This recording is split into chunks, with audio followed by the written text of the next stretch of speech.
حضرت عمر 10 سال، حضرت عثمان 12 سال. حضرت عمر کے کچھ زمانے کے بعد وہ خلیفہ گورنر بنے تھے بہرحال.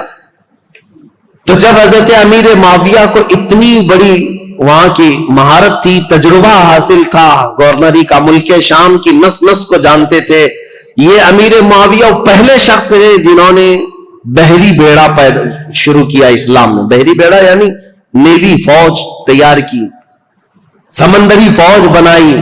اور قبرص کو، جیسے کہ میں نے بتایا حضرت عثمان کے زمانے میں امیر معاویہ کی سپہ سالاری میں سائپرس ترکی کا جو علاقہ ہے وہ فتح ہوا، اور وہ 500 جہازیں حضرت امیر معاویہ نے سمندر میں اتاری تھی. اور پھر مصر میں ایک کارخانہ بنایا جہاں جہاز بنائے جاتے تھے. آپ کی عقل بہت زیادہ تیز، معاملہ فہمی بہت زیادہ تھی، کئی نئی چیزوں کو آپ نے ایجاد کیا حضرت امیر معاویہ نے.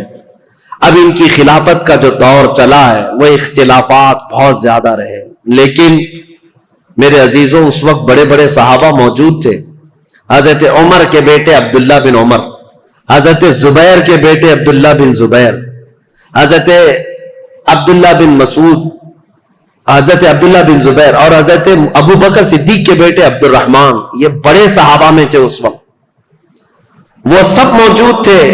اور ان سبوں نے حضرت امیر معاویہ کی خلافت پر اجماع کر لیا کہ ٹھیک ہے، ہم نے تسلیم کر لیا. حالانکہ دیکھا جائے تو خلافت کے دعوے دار وہ بھی ہو سکتے تھے. باپ میرے ابو بکر صدیق ہیں، باپ میرے عمر فاروق ہیں، اور حضرت امام حسن بھی علی بن ابی طالب کے بیٹے ہیں، بڑے بڑے صحابہ کے بیٹے تھے. لیکن ان سبوں نے امیر معاویہ کی یہ پرانی مشق اور ان کی تجربہ کاری کی وجہ سے خلافت ان کے حوالے کر دیا. اب حضرت امیر معاویہ کی خلافت کے جو اہم کارنامے ہیں وہ یہ ہیں کہ افریقہ کے، شمال افریقہ کے کئی علاقے فتح ہوئے اور دائرہ اسلام میں آئے. اور سب سے پہلے 55 ہجری کی بات میں بتا رہا ہوں، 55 ہجری میں، اور بعض روایت میں 45 ہجری میں سب سے پہلی فوج امیر معاویہ نے بھیجی تھی جو سندھ کے علاقے میں، یعنی ہمارا پرانا جو ہندوستان تھا، یہاں سب سے پہلی محلب نام سے ایک سپہ سالار امیر معاویہ کے بھیجے ہوئے وہ ہندوستان تشریف لائے تھے. بعد میں باضابطہ لشکر کشی جو ہوئی ہے وہ محمد بن قاسم کا دور ہے، لیکن امیر معاویہ کے زمانے میں 45 ہجری میں ہی سندھ میں قدم رکھ دیے تھے. اب آپ اندازہ کریں، مسلمانوں کی سرحدیں نہیں تھیں، وہ عرب سے نکلے ہوئے لوگ وہاں سے اپنی سرحدیں بناتے ہوئے ہند کے علاقے تک پہنچ گئے. یہاں سندھ میں ایک عورت اس وقت حاکم تھی قبق نام کی، اور یہ بہت سخت قسم کی عورت تھی اور یہ حاکم تھی، اور اس وقت یہاں ہندوستانیوں پر حکومت کرتی تھی، سندھ کے کچھ علاقوں پر حکومت کرتی تھی. جب حضرت محلب آئے امیر معاویہ کے سپہ سالار تو یہ قبق نامی خاتون نے ان سے کوئی جنگ نہیں کی بلکہ صلح پر منظوری دی، اور اس کے بعد یہ علاقہ وہ ان کے حوالے کر کے چلی گئی. سندھ کا کچھ علاقہ تاریخ ہے. امیر معاویہ نیشاپور، سمرقند، بخارا، ازبکستان کے علاقے جو جا چکے تھے ان کو دوبارہ حاصل کیا. ملک شام کے کئی علاقوں میں جو بغاوت پھیلی تھی اس بغاوت کو ٹھنڈا کیا، پھر ان علاقوں میں مضبوطی قائم کی. عراق کے وہ علاقے جو حضرت علی کے زمانے میں اور ان کے زمانے میں جنگوں کی وجہ سے اختلافات کے شکار ہو گئے تھے، حضرت امیر معاویہ نے ان سب جنگوں کو ٹھنڈا کر دیا. بردباری ایسی تھی، سیاست ایسی تھی امیر معاویہ کی، انہوں نے اپنے 3 بڑے مشیر ایڈوائزر بنائے تھے. ایک مغیرہ بن شعبہ، دوسرے عمرو بن عاص، تیسرے زیاد بن ابی سفیان. یہ حیرت کی بات میں آپ کو بتاؤں، حیرت کی بات کہ سگا بھائی ہے زیاد بن ابی سفیان، امیر معاویہ کے سگے بھائی ہیں، زیاد نام ہے. یہ سخت دشمنی کرتے تھے امیر معاویہ سے اور بہت کٹر حامی تھے مولا علی کے. ایک گھر میں حضرت علی بن ابی طالب کے سخت حامی تھے اور امیر معاویہ سے سخت دور. لیکن حضرت علی رضی اللہ تعالیٰ عنہ کی وفات کے بعد امیر معاویہ نے اپنی عقل اور دانائی سے ان کو قائل کر لیا اور واپس ان کو بلا لیا اور بصرہ کا انہیں گورنر بنایا. یہ زیاد بن ابی سفیان ایسے آدمی ہیں جن کے بارے میں کہا جاتا ہے کہ اگر یہ پہاڑوں کو بھی کہہ دے تو فرما بردار ہو جائیں. اتنی عقل کے ساتھ وہ معاملات چلاتے. جانوروں کو بھی اگر کہہ دے تو سیدھے لائن میں کھڑے ہو جائیں. زیاد بن ابی سفیان یہ کون تھے؟ امیر معاویہ کے بھائی تھے اور ان کو انہوں نے اپنا ایڈوائزر بنایا ہوا تھا. اور عمرو بن عاص جنہوں نے پورا مصر فتح کیا، صحابی رسول ہیں، عمر میں بہت بڑے ہیں، لیکن مشورہ لینے کے لیے عرب کہتے تھے عمرو بن عاص کے پاس جاؤ. تو امیر معاویہ نے ان کو بنایا تھا. ظاہر سی بات ہے آپ نے دیکھا وہ جنگ صفین میں کیا کیا حضرت عمرو بن عاص نے. بعد میں اعلان نہیں کر دیا تھا کہ میں اپنے فریق کو معزول نہیں کرتا. عمرو بن عاص امیر معاویہ کے مشیر خاص تھے. تیسرے تھے مغیرہ بن شعبہ، یہ بھی صحابی رسول ہیں، لیکن ایسے زیرت تھے یہ بھی، پورے کوفہ کو کنٹرول کرنے میں اور پورے عراق کو کنٹرول کرنے میں ان کا بڑا ہاتھ تھا. مغیرہ بن شعبہ، یہ تین ایڈوائزر ایسے تھے جو امیر معاویہ کے شانہ بشانہ رہتے. ان تینوں مشیروں سے یہ اپنی پوری حکومت کے سرحدیں کہاں تک پھیلا چکے تھے. بیٹھے تھے دمشق میں اور حکومت کی سرحد ان کی ہندوستان تک تھی.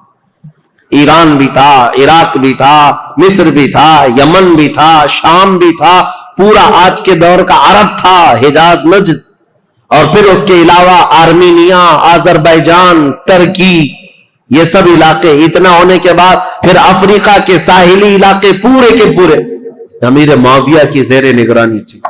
یہ اتنا بڑا خطہ ہے، میں آپ کو کہوں تو یہ بیجا نہ ہوگا کہ خلافت راشدہ کے ختم ہونے کے بعد امیر معاویہ وہ تنہا خلیفہ یا حاکم ہیں جنہوں نے ایک وقت میں 3 بر اعظموں پر اپنی حکومت جاری کی.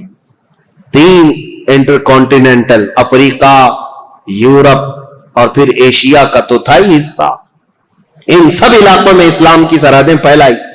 اب حضرت امیر معاویہ رضی اللہ تعالیٰ عنہ کے جو اہم کارنامے تھے، اسلام کی وسعت ہوتی رہی، لیکن جو جنگوں کو انہوں نے ٹھنڈا کیا وہ ایسے ٹھنڈا کیا تھا. کہتے ہیں کہ کوفہ شہر میں مغیرہ بن شعبہ حاکم تھے. ایسا حال تھا کہ اگر راستے میں کسی کا ایک سکہ گر جائے تو کوئی دوسرا آدمی اٹھاتا نہیں تھا جب تک وہ سکے کا آدمی خود نہیں آ جاتا تھا. کوئی دوسرا آدمی چھوتا تک نہیں تھا. اور عورتیں اپنے گھر کا دروازہ بند کیے بغیر رات کو سوتی تھیں، کسی کو ڈر نہیں تھا کہ کوئی گھر میں آ جائے. یہ نظام اتنا ٹائٹ بنا کر کے رکھا تھا. امیر معاویہ کا ڈر تھا لوگوں کے اندر. خلافت کو اپنی طاقت سے، اپنی زور سے انہوں نے ہانک کر کے، یہاں تک کہ جو بربر قوم کے لوگ تھے افریقہ کے جنگلات میں رہنے والے، وہ ایسی وحشی قوم تھی کہ وہ تھوڑا سا اگر ان کے سامنے سے کوئی ہٹ گیا تو پھر وہ خبط سوار ہو جاتا تھا اور جنگلی جانوروں کی طرح جھپٹ پڑتے تھے. ایسی قوم کے لیے امیر معاویہ نے ایک پوری فوجی چھاونی ان کے ہاں قائم کر دی، جس کا سپہ سالار عقبہ بن نافع کو بنایا. وہ ہمیشہ ان کے اوپر سوار رہتے تھے بربر قوم پر، اور وہ ہمیشہ ان کی فرما بردار رہتی تھی. اور کئی ایسے ہیں نیو سٹی ٹاؤن شپ کا پلان سب سے پہلے اس دنیا میں حضرت امیر معاویہ نے قائم کیا. پورا ایک شہر بسایا. جیسے افریقہ میں ایک شہر بسایا قیروان نام سے، اور وہ پورا مرکز اسلام بن گیا بعد میں.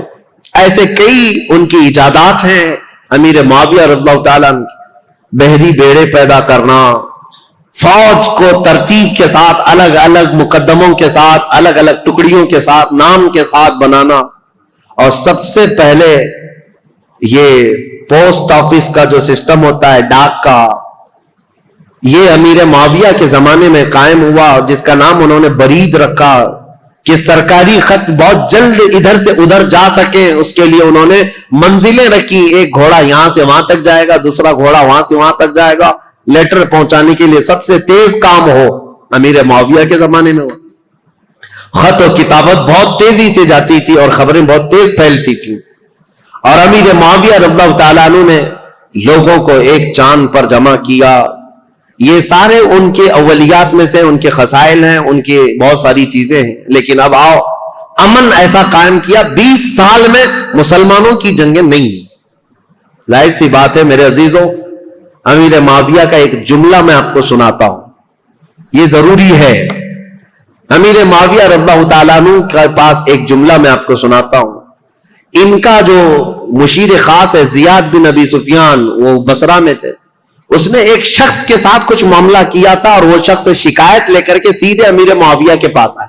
امیر معاویہ نے دسترخوان بچھایا، کھانا کھلایا اور اس کے ساتھ اچھا معاملہ کیا. یہ بات زیاد بن ابی سفیان کو پتہ چلی کہ یہ تو خلیفہ اسلام کے پاس چلا گیا تھا، تو وہ آیا اور حضرت امیر معاویہ کے پاس کہا ایسے تو معاملات خراب ہو جائیں گے، میں نے اس کے ساتھ باز پرس کی ہے اور آپ یہاں پر اس کے ساتھ نرمی کر رہے ہیں، حمایت کر رہے ہیں. ابو حضرت امیر معاویہ نے کہا تھا ایک بات یاد رکھو، ترازو کے دونوں پلے ایک طرح نہ رہنے چاہیے، بلکہ میں نرمی کرتا رہوں اور تو سختی کرتا رہے، اسی سے جماعت میں انتشار سے محفوظ رہے گی. اور ان کو سختی کرنے کا حکم تھا، حضرت امیر معاویہ گلے لگاتے تھے، ان کی سیاست تھی.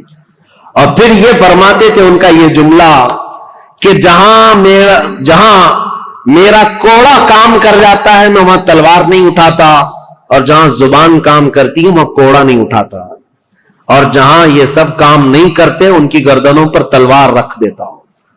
یہ امیر معاویہ کی سیاسیات میں سے تھے. حتیٰ کہ اب میں ان معاملات کو رکھ دیتا ہوں چونکہ یہ ضروری ہے، جو افواہ پھیلانے والے، دیکھیں میں اتنی دیر تک تقریر کیا اور حضرت امیر معاویہ پر اتنی دیر بولنا، یہ بہت احتیاط کے ساتھ بولنے کی ضرورت ہوتی ہے، کیونکہ جنگوں کا دور، اختلافات کا دور. ہاں ہوئے ہیں معاملات، جو نااہل تھے وہ حضرت علی کو گالیاں دیتے تھے، ممبر پر بیٹھ کر کے سب وہ شتم کرتے تھے. خود میں نے بتایا مروان بن حکم جو مدینے کا گورنر تھا وہ حضرت علی کی شان میں برا بھلا کہتا تھا. اور ایسا نہیں ہے کہ یہ لوگ سب وہ شتم کرتے تھے، گالیاں دیتے تھے، ایسا نہیں. کوفہ والے جو لوگ تھے وہ امیر معاویہ کو گالیاں دیتے تھے. یہ سب تو چلتا رہا. ایک صحابی حجر بن عدی جو حضرت علی کے کٹر حامی تھے، ان کا قتل ہو گیا اسی بات پر. وہ حضرت امیر معاویہ کو اور مغیرہ بن شعبہ کو بہت سخت جملے کہتے تھے کہ تم لوگ نااہل لوگ خلافت میں آ گئے، رسول اللہ کے گھر والوں کی یہ خلافت ہے. اس بات پر حضرت امیر معاویہ ان کو نذرانے بھیجتے تھے، ان کو تحفے دیتے تھے. مغیرہ بن شعبہ بھی ان کے وظیفے بڑھا دیتے تھے، حالانکہ ان کے سخت جملے سنتے تھے حجر بن عدی کے. لیکن جو نااہل بعد میں، ایک بار مغیرہ بن شعبہ کوفہ سے باہر گئے تھے اور کسی دوسرے شخص کو گورنر بنا کر گئے تھے، اور حجر بن عدی جو صحابی، یہ حجر بن عدی کون ہے بتاؤں میں آپ؟ حجر بن عدی انٹرنیٹ پر سرچ کر کے دیکھ لینا. یہ حجر بن عدی وہ صحابی ہیں کہ ابھی 2011-12 میں ملک شام میں جب یہ ریولوشن کی جنگ شروع ہوئی، ابھی تک جنگ چل رہی نا، وہاں پر بمباریاں ہوئی تو حجر بن عدی کی قبر پر بم گرا اور پورا ٹوٹ گیا، اور حجر بن عدی کی قبر کھل گئی تو حضرت حجر بن عدی کا جسم مبارک صاف اسی طرح سے نکالا گیا. صحابی رسول کا جسم پاک، ان کی تصویر بھی پھیلی ہوئی ہے انٹرنیٹ پر. ملک شام میں حجر بن عدی یہ مولا علی کرم اللہ وجہہ الکریم کے کٹر حامی لوگوں میں سے ہیں. 1400 سال کے بعد میرے عزیزوں جسم اقدس صاف اسی طرح سے نکالا گیا ہے، آپ دیکھ سکتے ہیں اسی طرح سے نکالا گیا، اور دوسری جگہ بحفاظت دفن کیا گیا ہے. اے ظالموں اپنی آنکھوں سے دیکھو اور کن کن چیزوں کا انکار کرو گے. میرے مصطفیٰ کے قدموں میں رہنے والے غلام کا جسم 14 صدیوں تک محفوظ ہے، تو اس رسول کائنات کے جسم کا عالم کیا ہوگا؟ تو زندہ ہے واللہ، تو زندہ ہے واللہ، میری چشم عالم سے چھپ جانے والے میرے آقا صلی اللہ تعالی علیہ وسلم کی حیات برزخی کی بات ہی الگ ہے. بہرحال یہ حجر بن عدی وہ صحابی ہیں. مغیرہ بن شعبہ ان سے سخت جملے سنتے تھے، ان کو نذرانے دیتے تھے. امیر معاویہ کے بارے میں بھی اگر کچھ کہتے ان کو وظیفہ دے دیتے تھے، کچھ نہیں کہتے تھے. مغیرہ بن شعبہ یہ حضرت امیر معاویہ کے ایڈوائزر ہیں، لیکن حجر بن عدی کے ساتھ کوئی غلط معاملہ نہیں کرتے تھے. حضرت مغیرہ بن شعبہ کوفہ سے باہر کہیں گئے تھے اپنے کسی کو گورنر بنا کر، یہ نئے لوگ ہیں. حجر بن عدی اپنی عادت کے مطابق مسجد میں آئے اور یہ نیا جو ہے وہ خطبہ دے رہا تھا، وہ اپنی عادت کے مطابق باتیں کر رہا.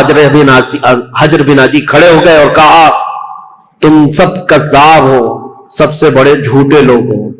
حقدار تو علی بن ابی طالب تھے، اور جس دن وہ گئے ہیں سورج ڈوب چکا ہے. حضرت علی کی فضیلت بیان کرنے لگے. یہ جو والی بنا تھا کوفہ کا وہ کھڑا ہوا اور سیدھے آ کر حضرت حجر بن عدی کو قتل کر دیا، صحابی رسول۔